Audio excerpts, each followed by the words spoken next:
Amado Padre, gracias Señor por darnos la bendición de venir al trono de tu gracia para una vez más, Señor, oír la voz de tu Espíritu a nuestros corazones.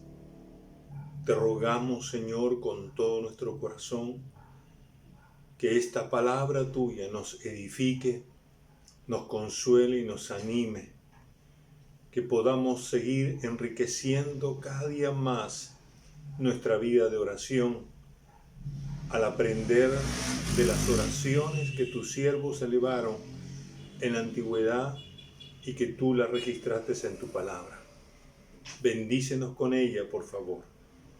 En el nombre de Jesús te lo pedimos. Amén.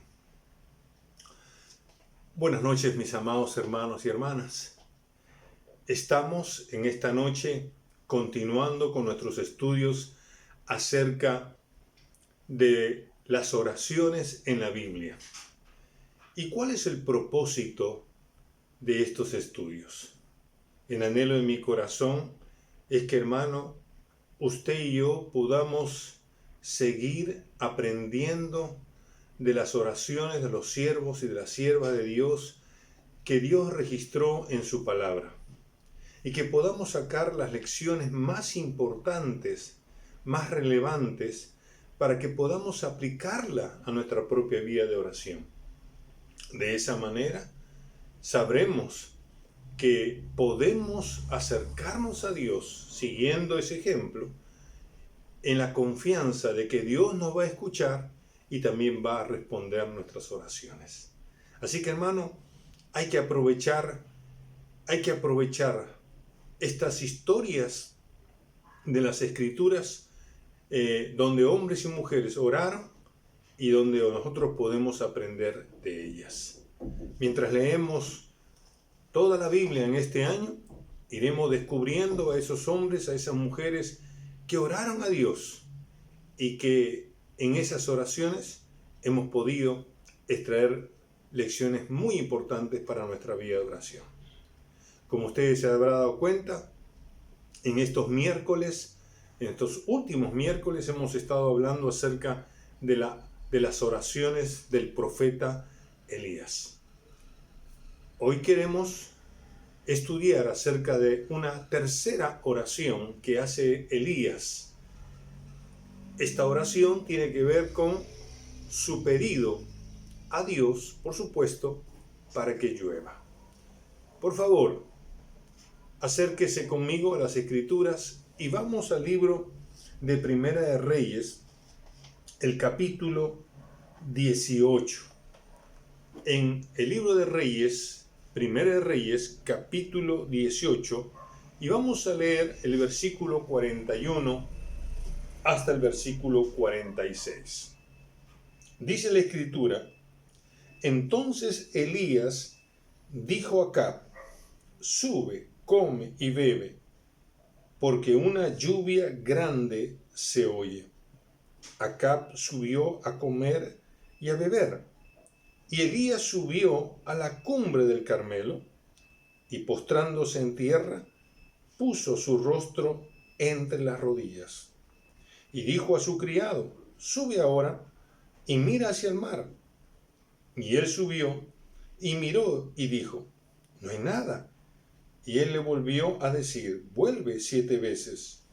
A la 7ª vez dijo: Yo veo una pequeña nube como la palma de la mano de un hombre que sube del mar. Y él le dijo: Ve y di acá, unce tu carro y desciende para que la lluvia no te ataje. Y aconteció, estando en esto, que los cielos se oscurecieron con nubes y viento, y hubo una gran lluvia. Y subiendo Acab vino a Jezreel, y la mano de Jehová estuvo sobre Elías, el cual ciñó sus lomos, y corrió delante de Acab hasta llegar a Jezreel. Aquí encontramos esta tercera oración del profeta Elías. Y es interesante, hay una versión que clarifica que Elías está orando. En esta versión dice en el versículo 42, de manera particular dice, entonces Acab fue a comer y a beber. Elías, en cambio, dice, subió al monte Carmelo, se inclinó hacia el suelo y oró con la cara entre las rodillas. Una posición muy típica donde uno ora con la cabeza puesta en el suelo, pero en este caso Elías está con su cara entre las rodillas orando a Dios para que venga la lluvia. ¿Qué nos enseña esta oración del profeta Elías? Antes de responder a esta pregunta, creo que es importante que nosotros nos ubiquemos, que podamos tener el panorama completo. Y para eso tenemos que ir al capítulo 17 de Primera de Reyes. Es importante conocer las circunstancias de las oraciones que hace Elías en estos capítulos, 17 y 18 en particular. Dice Primera de Reyes 17:1. Entonces Elías tibita, que era de los moradores de Galad, dijo a Acab, vive Jehová, Dios de Israel, en cuya presencia estoy, que no habrá lluvia ni rocío en estos años, sino por mi palabra. El profeta Elías le comunica al rey Acab. El rey Acab, como ustedes saben, es un rey que está gobernando el pueblo de Israel en la parte norte, cuya capital era Samaria. Y le dice a este rey que por determinación de él, del profeta, no habrá lluvia, ni siquiera el rocío de la mañana, esa agüita que está a veces sobre la hierba, ¿verdad? Ni siquiera eso habrá, hasta que él lo determine. Es decir, él determinará cuándo comienza esa severa sequía y cuándo va a terminar la sequía también. Ahora, no se nos dice, porque ni en el capítulo 17 ni en el capítulo 18 se nos dice a nosotros por qué Elías le dice eso acá. Ahora, es obvio, de igual manera, como lo hemos repetido en otros momentos, Elías le está diciendo esto porque Acab ha llevado al pueblo de Dios, realmente a la idolatría, a la inmoralidad, es decir, ha abandonado a Dios y se ha puesto de rodillas ante los ídolos paganos. Mire lo que dice Primera Reyes capítulo 16. El versículo 30 dice, y reinó Acab, hijo de Onri, sobre Israel en Samaria 22 años. Y Acab, hijo de Onri, hizo lo malo ante los ojos de Jehová, más que todos los que reinaron antes de él. Y sí, hizo lo malo, lo terrible. Las cosas más repugnantes las hizo Acab. La Escritura va a decir que Acab edificó un templo, edificó un altar. ¿Para qué? Para adorar a Baal. Hizo una imagen de acera. ¿Para qué? Para adorarle. El culto a Baal y a Acera realmente era un culto que consistía en cosas repugnantes. Ahí estaba el sacrificio de los niños, ahí estaban las fornicaciones, ahí estaban los ritos lascivos y ahí estaba que la gente iba y besaba esas imágenes. Y todo esto era producto, sin lugar a dudas, de su esposa Jezabel. Jezabel era una mujer idólatra, era una mujer hija del rey de Sidón, de donde provenían estos dioses. Baal y Acera eran dioses, uno de Sidón y el otro de Fenicia, pero ambos eran dioses de la fertilidad.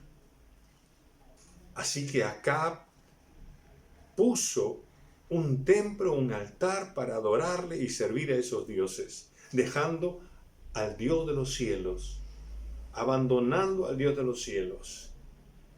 Y por supuesto, esta mujer, Jezabel, tenía mucha influencia sobre el rey Acab, y por eso entendemos que Acab se volvió idólatra y a todo el pueblo también lo hizo idólatra. Ahora bien, el profeta Elías entonces le va a comunicar al rey Acab que va a venir una sequía severa y lo va a hacer por varios años. El relato nos va a decir que eso enciende la ira de Dios. Obviamente Dios se había enojado con su pueblo. Dios no quería saber nada con ellos. Y entonces va a mandar por boca del profeta Elías una sequía terrible para este pueblo, para este rey, para esta ciudad de Samaria. Ahora bien, Elías ha dicho en el capítulo 17, verso 1, que él determinaría cuándo comenzaba la sequía y cuándo finalizaba la sequía. Ahora, ¿cómo lo hizo? Según el contexto completo de la Biblia, porque no lo dice el capítulo 17 ni el capítulo 18, Elías lo que hace es orar a Dios para que no haya lluvia, para que no descienda la lluvia. Y lo hace por 3 años y medio. Y luego de los 3 años y medio, recién él ora otra vez para que la lluvia descienda. ¿Y cómo lo sabemos esto? Por el libro de Santiago, en el Nuevo Testamento, en el capítulo 5, en el versículo 17, cuando dice que Elías oró con fervor, oró fervientemente y no hubo lluvias, pero volvió a orar y entonces vino la lluvia que tanto necesitaba este pueblo. Así que por el libro de Santiago sabemos que fue por las oraciones de Elías que este pueblo no tiene agua, o sea, mejor dicho, no tiene lluvia, se secan los arroyos, y por otro lado, por la oración también de Elías, vuelve la lluvia. Ahora bien, hermano, ¿qué nos enseña entonces estas oraciones, estas 2 oraciones que hace Elías? Una para mandar ese juicio de la sequía y otra para restaurar las lluvias que traerían otra vez la cosecha para el pueblo de Dios. ¿Qué nos enseña? Bueno, creo que hay 3 cosas que a mí me llaman poderosamente la atención. En primer lugar, la primera lección que yo descubro aquí es que cuando tú te alineas al corazón de Dios, pide a Dios lo que quieras y Él te lo va a dar. Lo vuelvo a repetir. Cuando te alineas al corazón de Dios, pide a Dios lo que quieras y Él te lo va a dar. Elías, creo yo, que estaba tan indignado del pecado de Acab y del pecado de todo Samaria.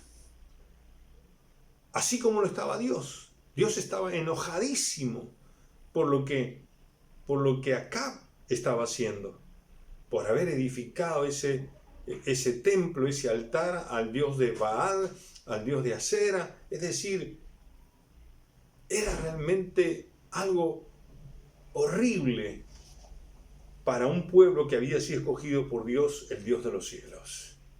Así que Dios estaba enojado y el profeta también estaba enojado. Así que él ora. Él ora y pide, es como una oración imprecatoria, ¿no? Señor, manda un juicio a este pueblo. ¿Cómo es posible que te abandonen? A pesar de todo lo que has hecho por ellos, ellos ahora te dan la espalda para adorar dioses paganos. El profeta está orando al Señor por un juicio. Este es algo que uno de repente no lo comprende. Está orando porque Dios sabe que eso es lo que se merece este pueblo. Y el profeta ha unido su corazón. Está enojado, fastidiado, como lo está Dios. Se está uniendo, se está alineando el corazón de Dios en este aspecto. Ahora bien, nosotros sabemos, hermanos, que cuando el pueblo de Dios no andaba bien, Dios generalmente mandaba 3 cosas: sequía, hambre y también pestilencia. Ustedes se acordarán en 2 de Crónicas, capítulo 7, cuando Salomón edifica el templo al Señor, dice la Escritura que Dios le dijo a Salomón: Salomón, si yo te envío sequía, hambre o pestilencia, es porque algo malo han hecho. Puede ser que algo malo han hecho y lo que ustedes necesitan es humillarse.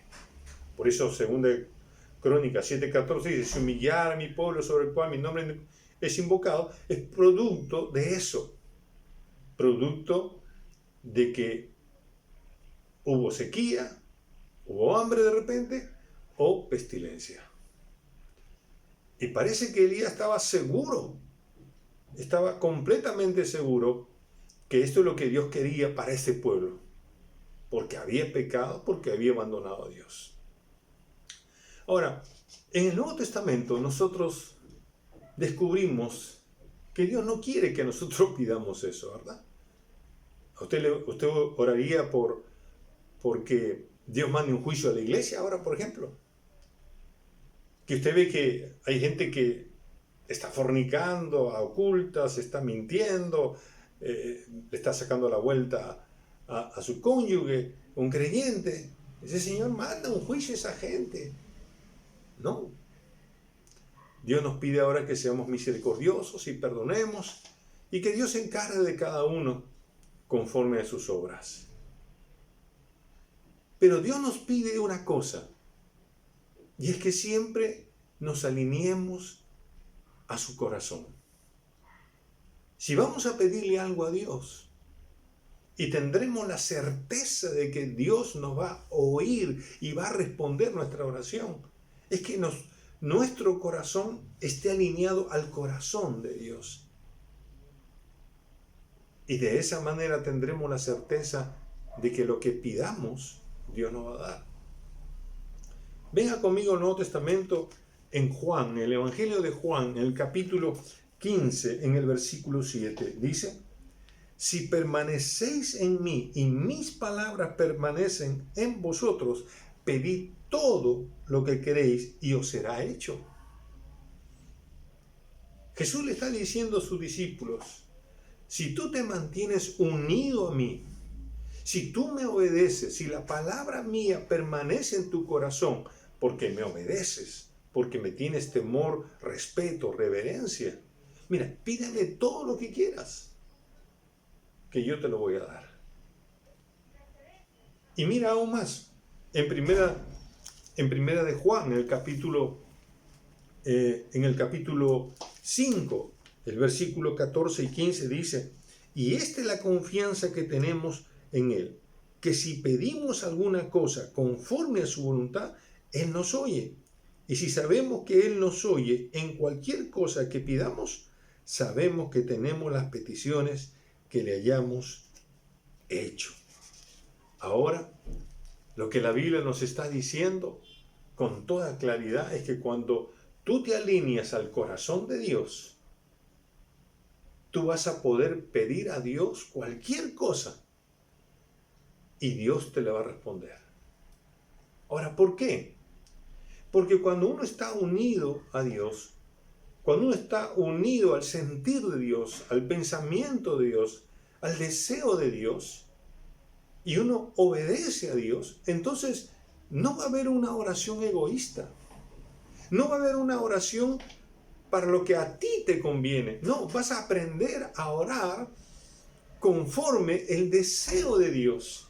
Vas a aprender a orar por aquello que a Él le agrada que tú y yo pidamos. ¡Qué glorioso! Cuando nos alineamos al corazón de Dios, vamos a pedir cosas que están conforme a la voluntad de Dios, al pensamiento de Dios, al deseo de Dios, al anhelo de Dios. Y si pedimos algo que a Él le gusta que nosotros pidamos, seguro que nos contesta. Y esa es la primera lección. Elías alineó su corazón. Claro, en el Antiguo Testamento uno podía hacer oraciones imprecatorias, que significaba orar para que Dios se encargue de los enemigos, de la gente impía, de la gente que desobedecía a Él. Bueno, en el Nuevo Testamento es la otra cara de la moneda. Aprendemos a orar con el deseo de Dios, y el deseo de Dios es siempre el bien. Es siempre algo que agrade. Qué lindo. Un salmo dice que aquellos que temen al Señor, Dios le dará el deseo de su corazón. Bendito sea el Señor. Claro, porque cuando uno está temeroso de Dios, cuando uno está cerca de Dios, cuando uno está unido a Dios, cuando uno se alinea al corazón de Dios, siempre va a pedir lo que a Él le agrada. Aprendemos a pedir aquellas cosas que a Él le gusta, porque nuestra relación es tan estrecha, se fusiona nuestros pensamientos, nuestros sentimientos, nuestras actitudes, nuestros anhelos, ya son uno. Entonces pedimos lo que a Él le gusta. Amén. Y esta es la primera lección. Si nosotros nos alineamos al corazón de Dios, podemos pedir cualquier cosa y Él lo va a hacer. Amén. La segunda lección importante que aprendemos en estas oraciones del profeta Elías es que cuando pidas algo a Dios, tienes que hacerlo con todas las ganas de tu ser, con todo el corazón, con toda el alma. La Biblia nos enseña por el libro de Santiago que Elías oró, dice, oró para que no lloviese, oró para que lloviese. ¿Y lo hizo con qué? Con fervor. Lo hizo fervientemente. Que según las palabras griegas que se usan aquí, lo que está diciendo es que Elías oró con tal intensidad del alma y lo hizo tan persistentemente que Dios le escuchó y Dios respondió. En otras palabras, Elías oró a Dios con todas las ganas de su ser. Él puso todo el alma, todas las fuerzas, todas sus capacidades para pedir que no lloviese. Y no llovió. Para pedir que lloviese y llovió. Esto es lo que nos pide Dios. Que aprendamos a orar fervorosamente. Que podamos orar fervientemente. Lo cual significa que hay que ponerle el alma, las fuerzas, las ganas. Una oración indiferente, una oración indolente, una oración desganada, sin lugar a dudas, Dios no la va a responder. Ni siquiera la va a oír. Necesitamos aprender a orar en esa dimensión. Y Santiago capítulo 1, versículos 6 a 8 va a decir que esa oración es una oración de fe. Es decir, que implica el accionar de la fe, es creer que Dios sí puede hacer lo que le estamos pidiendo. Porque le estamos pidiendo conforme a su voluntad. Y además de eso significa que no tiene que haber dudas para nada. Porque una persona que duda, entonces no tiene nada tampoco. Así que si hemos de pedir algo a Dios en nuestras oraciones, debemos ponerle el alma, debemos ponerle el corazón, debemos ponerle las fuerzas de nuestro ser, porque eso habla que a mí me interesa que Dios intervenga en esa situación. Y Dios también se dará cuenta que realmente eso es lo que tú quieres. Pero a veces hay cristianos que oran y oran de una manera desganada, oran en la mañana y nunca más se acuerdan. No, Dios no quiere eso. Si tú vas a pedir por la salvación de una persona, tú vas a llorar. Tú estás en ese escenario donde tienes que arrancar a esa persona de las manos del enemigo y traerla al reino de los cielos a través de la oración primero. Y estás peleando y una batalla intensa, porque realmente quieres que esa persona a la cual tú amas venga a Jesucristo. Y esa es una petición que a Él le agrada y que Él quiere salvar a esa persona. Pero está buscando un hombre o una mujer que realmente lo desee como Él lo desea. Y tal vez eres tú que tienes que hacerlo. ¿Quieres ver la mano poderosa de Dios sanar a un enfermo, una enferma? Pues tienes que ponerte ahí, en la brecha, y rogar a Dios que la mano de Dios se extienda y sane a esa persona. Pero lo haces en la mañana, lo haces en la tarde, lo haces en la noche, lo haces en la madrugada, porque sabes que eso es un asunto de vida o muerte. Y Dios quiere sanar a las personas. Un día un leproso dijo: Señor, si tú quieres, sáname. Y dijo: yo quiero, sé sano. Gloria a Dios. Sí, Dios quiere eso. Pero necesitamos hacerlo con ganas, hermano. Ahora hay una tercera y última lección. Y la tercera y última lección es que cuando pidas a Dios algo, cree que por ser justo puedes mover la mano de Dios a tu favor.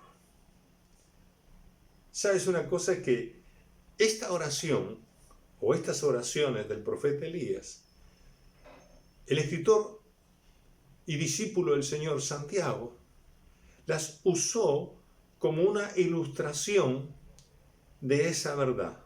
La oración del justo, ¿qué dice? Puede mucho. Muy bien.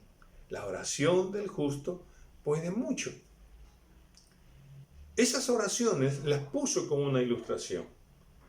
Es decir, la oración de Elías era una oración de un hombre justo y que logró su cometido, logró lo que su corazón anhelaba, es decir, que Dios le escuchara y que Dios mandara la respuesta. Primero, no llovió, y luego, cuando él oró otra vez, llovió. Ahora, me gusta mucho cómo otras versiones traducen esta frase: la oración del justo puede mucho. Por ejemplo, hay una traducción o una versión que dice: la oración fervorosa del justo tiene mucho poder. Hace énfasis en que esa oración es poderosa. Y otra versión lo dice de esta manera: la oración ferviente de una persona justa tiene mucho poder y da resultados maravillosos. Entonces ahora el énfasis está en el resultado que produce esa oración poderosa. Claro, cuando uno ora de esa manera, pues los resultados son maravillosos. Pero aquí está una tercera que me gusta muchísimo. Dice: la oración de quien está bien con Dios es poderosa y efectiva. Es decir, una persona que tiene una relación con Dios armoniosa, que está cerca al corazón de Dios, que está bien con Dios, dice la Escritura que su oración va a lograr eficaz, va a lograr el propósito de lo que está pidiendo. Y hay otra que dice: la oración de una persona buena es muy poderosa porque Dios la escucha. Ahora, mi querido hermano, En otras palabras, una oración con todo el corazón, con muchas ganas, intensidad y persistencia, de una persona que está bien con Dios, que está alineada con el corazón de Dios, tiene mucho poder, va a dar maravillosos resultados, va a lograr su objetivo. ¿Por qué? Porque Dios va a oír y va a responderle. Gloria a Dios. Elías era un hombre, dice la Biblia en Santiago, sujeto a pasiones semejantes a las nuestras. ¿Qué nos está diciendo? Que esta clase de oración donde Dios escucha y responde no es hecha por una persona súper espiritual. No es una persona extraordinaria, no. Elías era un hombre sujeto a pasiones, lo cual significa que era un hombre común y corriente como usted y como yo. Eso es lo que nos está diciendo la Escritura. Y eso es lo que debemos tener en cuenta. Que si nos vemos en una relación armoniosa con Dios, si nos vemos que estamos bien con Dios, que hemos orado con todas nuestras fuerzas, con todas nuestras ganas, con mucho fervor, y nos hemos alineado al corazón de Dios, estamos orando conforme al deseo, a lo que a Él le agrada, mi querido hermano, esa oración es poderosísima, porque sencillamente Dios la va a escuchar y Dios la va a responder. ¿Qué nos enseña entonces al final estas oraciones de Elías? Déjenme ponerlo de esta manera. ¿Sabe, mi querido hermano? Ninguno de nosotros tiene más vara ante el Señor cuando elevamos nuestra oración. Ninguno de nosotros tiene más vara. No piense que porque uno es ministro, pastor o líder, Dios le va a escuchar más. No necesariamente, hermano. ¿Dónde radica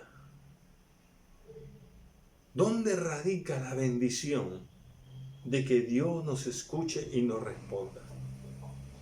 En estas tres cosas, hermano.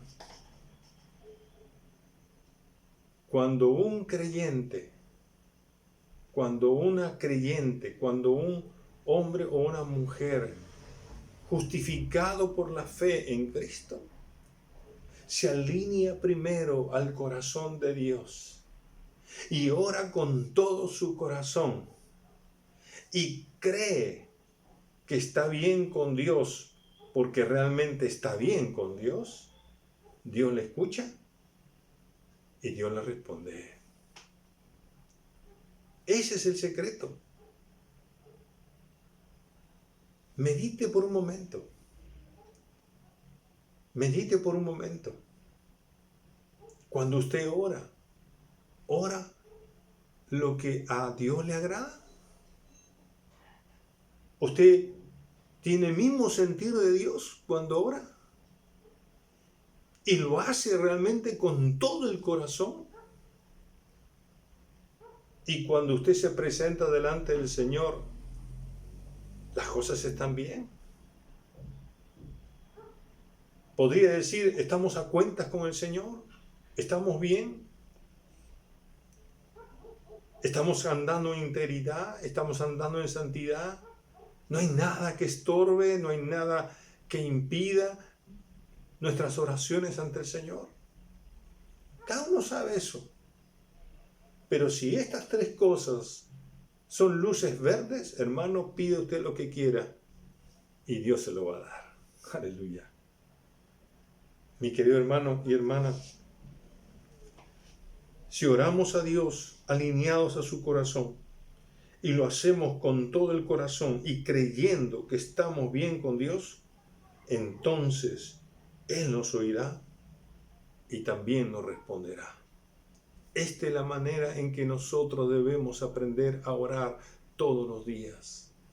Así como oró Elías, aprendamos a orar de esta manera. La oración eficaz de un justo siempre va a cambiar a uno primero, porque nos va a enseñar a acercarnos al corazón de Dios, alinearnos al corazón de Dios. Y nos va a enseñar a orar con todo el corazón, pero también la oración eficaz y poderosa de ese justo o de esa justa, mi querido hermano, no solamente va a cambiar nuestras vidas, sino va a cambiar las cosas, porque esa oración que llega a Dios, Dios va a hacer que esas cosas cambien.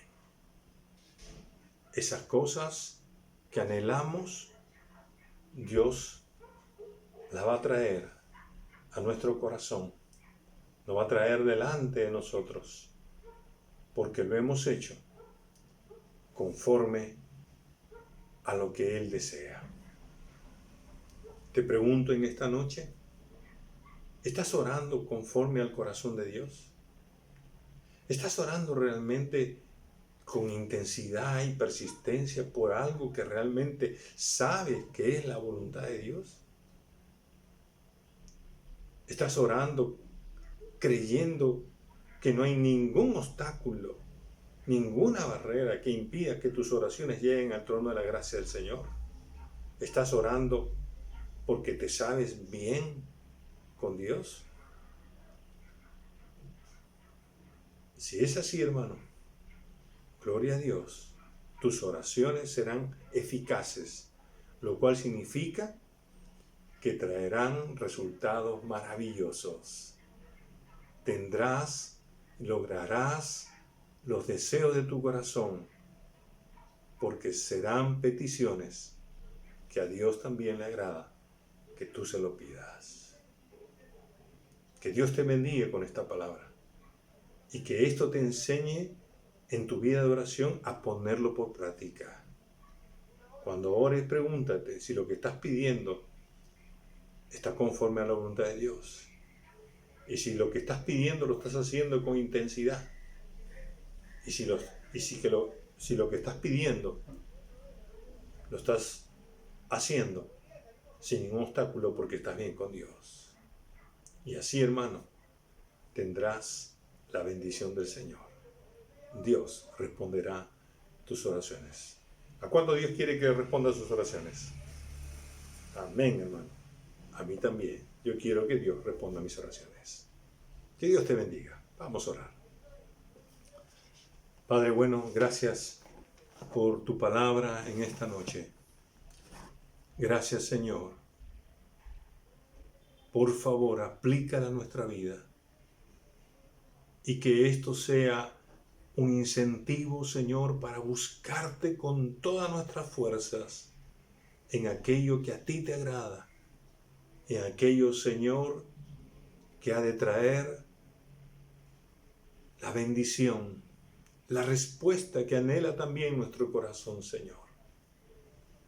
Gracias, Dios. Muchas gracias por esta palabra.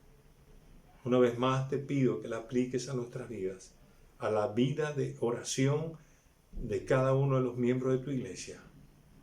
Te lo pedimos en el nombre de Jesús. Amén. Mis amados hermanos, un abrazo fraterno y una vez más tengo que decirles, cuídense, cuídense. Que Dios me lo bendiga, que el Señor los proteja, que el Señor haga resplandecer su rostro sobre usted, que Dios tenga misericordia de cada uno de ustedes y les dé mucha paz.